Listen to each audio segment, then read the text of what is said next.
த Lord, ஹல்லேலூயா. Zion வேதாகம ஆய்விற்கு அன்போடு கூட இயேசு கிறிஸ்துவின் இன்ப நாமத்தில் உங்களை வரவேற்கிறேன்.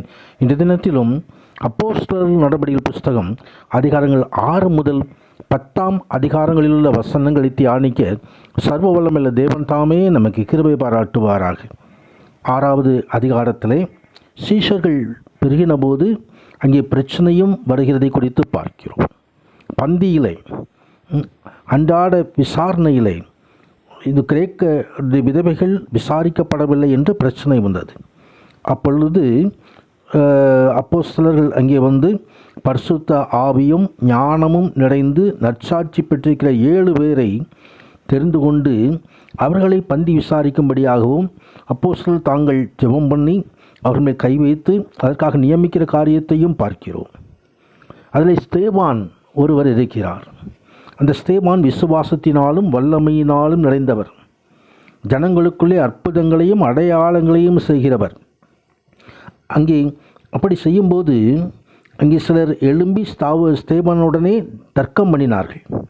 ஜனங்களையும் மூப்பரையும் வேதபாரகரையும் எழுப்பி விட்டு அவர்கள் அவன் பாய்ந்து அவனை பிடித்து ஆலோசனை சங்கத்தாருக்கு முன்பாக இழுத்து கொண்டு போனார்கள்.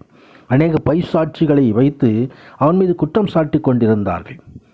அந்த சனகரின் சங்கத்தார் முன்பதாக ஸ்தேவானின் சொன்ன அந்த நீண்ட ஒரு உரை அங்கே 7வது அதிகாரத்திலே கொடுக்கப்பட்டிருக்கிறது.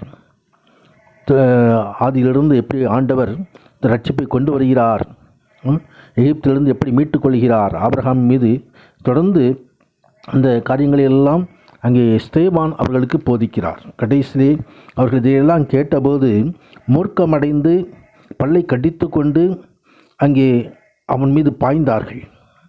ஸ்தேவானோ பரிசுத்த ஆவியில் அடைந்தவராய் வானத்தை அண்ணாந்து பார்த்து தேவனுடைய மகிமையும் தேவன் வலது பார்சத்தில் இயேசுவானோடு நிற்கிறதையும் கண்டு ஏதோ கல்லெடுந்து அவர்களை கொள்கையிலே முழங்காற்படியிட்டு, ஆண்டவரே இவர்கள் மேல் இந்த பாவத்தை சுமத்தாதீரும் என்று மிகுந்த சத்தமிட்டு சொன்னான். அவருடைய முகம் தேவதூதனுடைய முகம் போல் பிரகாசித்தது என்று எழுதப்பட்டிருக்கிறதை நாம் இங்கே பார்க்கிறோம்.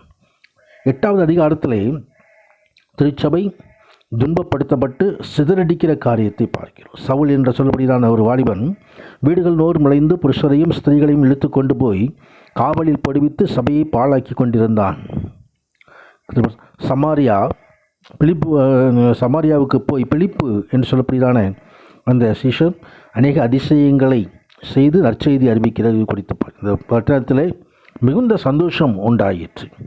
அங்கே இருந்த மாயவித்தைக்காரனாகி சீமோன் என்று சொல்லப்படுகிறவன் இதை இந்த காரியங்கள்லாம் பார்த்து பிரமித்து, இதோ அவர்கள் தேவனுடைய ராஜ்யத்துக்கும் இயேசு கிறிஸ்துவனுடைய நாமத்துக்கும் பற்றுகளை குறித்து பிரசங்கித்ததை அவன் நன்றாக கேட்டு விசுவாசித்து ஞானஸ்நானம் பெற்றுக்கொண்டான்.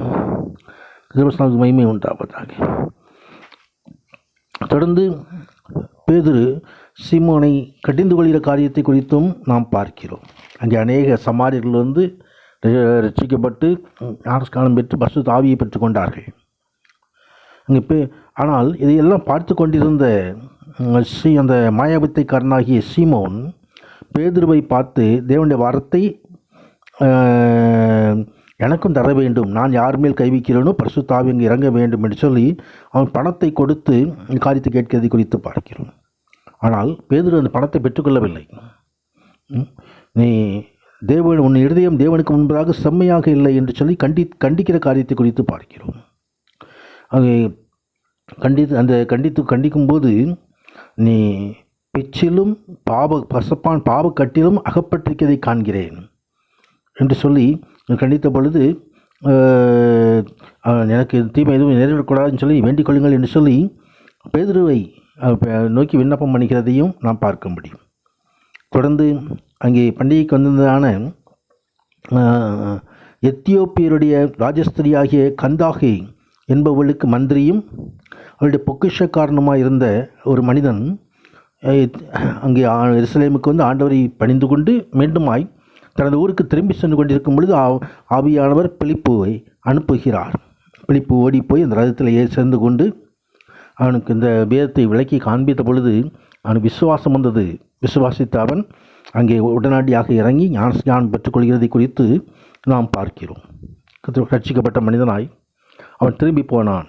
கர்த்தருடைய மகிமை உண்டாவதாக. 9ஆம் அதிகாரத்திலே சவுலை ஆண்டவர் சந்திக்கிற விதத்தை குறித்து பார்க்கிறோம். அங்கே அங்கே தமஸ்குவிலே போய் அங்கே இருக்கிறதான சபையை பாழாக்கும்படி அங்கே பிரதான ஆசிரியத்தில் அனுமதி வாங்கி கொண்டு அவங்க போகும்பொழுது ஆண்டவர் வழியிலே சந்திக்கிறார். நீ யார் என்று சொல்லி கேட்டபொழுது, நீ துன்பப்படுத்துகிற இயேசு கிறிஸ்து நானே என்று சொல்லி இங்கே ஆண்டவர் அவனுக்கு அறிமுகமாகிறதை குறித்து பார்க்கிறோம். ஆண்டவர் நீ என்ன சித்தமாக இருக்கிற என்று சொல்லும் பொழுது ஆண்டவர் உடனடியாக நீ போய் பட்டணத்துக்குள்ளே போய் நீ காத்திரு என்று சொல்லி ஆண்டவர் உனக்கு என்ன செய்ய வேண்டுமோ சொல்லப்படும் என்பதை ஆண்டவர் தெரிவிக்கிறார். இங்கே போய் அனனியா என்று சொல்லப்படிதான ஒரு மனிதன் மூலமாக அவன் ஞானம் பெற்றுக்கொள்கிறது, ஆவியால் நிரப்பப்படுகிறதை, ரட்சிக்கப்படுகிறதை நாம் இங்கே பார்க்கிறோம். கர்த்தருடைய மகிமை உண்டாவதாக. அவன் தாமதமின்றி கிறிஸ்து தேவனுடைய குமாரன் என்று ஆலயங்களிலே பிரசங்கித்தான் என்று வேதவசனம் சொல்லுகிறது. கர்த்தருடைய மகிமை உண்டாவது. தேவனுக்கு சாட்சியாக தேவன் உபயோகப்படுத்திய பாத்திரமாக இந்த பவுல் அப்போஸ்தலராய் தொடர்ந்து தேவனுடைய ராஜ்யத்துக்காய் பயன்படுத்திய விதத்தை நாம் பார்க்க முடியும். தொடர்ந்து தேவனுக்கு சாட்சியாக இருந்த தொற்கால் என்றப்படுகிறதான ஒரு சிஷி இறந்த பொழுது அங்கே அந்த நற்காரியங்கள் அந்த அவங்க வந்ததான அநேக ஸ்திரீகள் தங்களுக்கு அவர் செய்து கொடுத்த ஆடைகள் எல்லாவற்றையும் காட்டி அவர்கள் மிகுந்த வருத்தத்தில் இருந்தார்கள், அழுது கொண்டிருந்தார்கள். அப்பொழுது பேதுரு எல்லாரையும் வெளியே போகச் செய்து முழங்கால் போயிட்டு ஜெபம் பண்ணி பிரயத்தின் புறமாய் திரும்பி தபித்தாளே எழுந்திரு, தற்கால் பேர் இன்னொரு பேர் தபித்தாளே எழுந்திரு என்று சொன்ன பொழுது கண்களை திறந்து பேதுரை பார்த்து உட்கார்ந்தாள். உயிரோடு எழுப்பப்பட்டதை குறித்து எல்லோருக்கும் விசுவாசம் வந்தது. தொடர்ந்து 10ஆவது அதிகாரத்தில் கொர்நேலியு என்று சொல்லப்படிதான இத்தாலியா பட்டணம் எனப்பட்ட பட்டணத்தில் 100க்கு அதிபதியாக இருந்த அந்த மனிதனை ஆண்டவர் பயன்படுத்திய விதத்தை குறித்து பார்க்கிறார். அவன் தேவபக்தி உள்ளவன், வீட்டார் அனைவரோடும் தேவனுக்கு பயந்தவனாய் ஜனங்களுக்கு மிகுந்த தர்மங்களை செய்து எப்பொழுதும் தேவனை நோக்கி ஜெபம் பண்ணி கொண்டிருந்தான். அப்பொழுதுதானே தேவதூதர்கள் வந்து அங்கே பேதுரு அப்போஸ்தலரை அழைப்பித்து அந்த வீட்டிலே வந்து அந்த வீட்டாரை கூட்டி அந்த வீட்டாரிலே ஞானஸ்நானம் பெறுகிறதையும் பரிசுத்தாவில் நிரப்பப்படுகிறதையும் பார்க்கிறோம். அங்கே பிரஜாதியர் கூட பரிசுத்தாவியை பெற்றுக்கொண்டார்கள். இந்த வசனங்களை நாம் தியானிக்கிற நமது வாழ்க்கையிலும் ஆவியான கிரியை செய்வாராக. இந்த கொர்நேலியைப் போல நாமும் தேவனுக்கு பயந்தவர்களாய் உத்தமர்களாய் தேவனுக்கு உத்தம சாட்சிகளாய் எழுப்பி தருவாராக. தேவ ஆசீர்வாதம் பிள்ளைகள் நிரம்புவதாக, குடும்பத்தில் நிரம்புவதாக, கர்த்தர் மகிமையான காரியங்கள் செய்தருள்வாராக. ஆமீன், ஆமீன்.